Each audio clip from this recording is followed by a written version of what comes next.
ఇంకొకటి BRS party పరంగా చూసుకున్నప్పుడు ఇప్పుడు తన ఎక్స్పెక్ట్ చేసినంత స్పందన రావట్లేదు జనంలో. కాబట్టి ఇప్పుడు కొంత డిఫెన్స్ గేమ్ బిగిన్ చేసింది.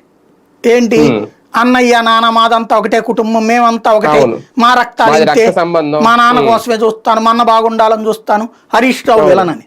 హరీష్ రావును అవమానించింది ఎవరు? వీళ్ళ నాన్న. హరీష్ రావుని ఇబ్బంది పెట్టింది ఎవరు? వీళ్ళ నాన్న. హరీష్ రావుని ఏడిపించుకు తింది ఎవరు? వీళ్ళు.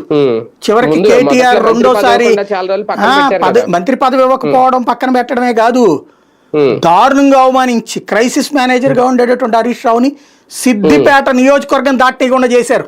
ఇదే కేటీఆర్ కవిత.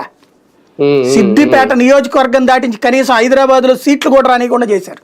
హైదరాబాద్ కార్పొరేషన్ లో హరీష్ రావు మనుషులకి సీట్లు కూడా ఇవ్వనివ్వాల.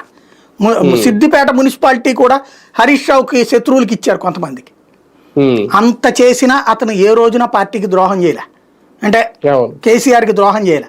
కేసీఆర్కి వ్యతిరేకంగా వెళ్ళి ఏ పార్టీలు చేయాలి అనేక సార్లు జరిగినాయి ప్రచారం.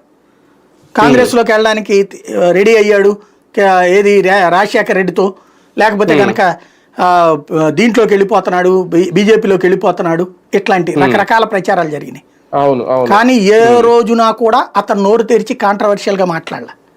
ఇవాటికి కూడా ఇంత జరుగుతున్న అతను కాంట్రవర్షియల్ గా మాట్లాడాల. మెచ్చుకోవాలి అతని అతని బాధ్యతకు మెచ్చుకోవాలి, అతని సంస్కారానికి మెచ్చుకోవాలి. సంస్కారం చచ్చిపోయింది కవితలో. సంస్కారం చచ్చిపోయి సొంత కొంపలో చిచ్చు పెట్టింది ఆవిడ. అన్నని గురించి అనరాని మాట్లాడినది ఆవిడ. సంతోష్ రావు, హరీష్ రావు లేకపోతే కేసీఆర్ దగ్గర చూసుకునేవాళ్ళు ఎవరు? ఈవిడ చూసుకుందా?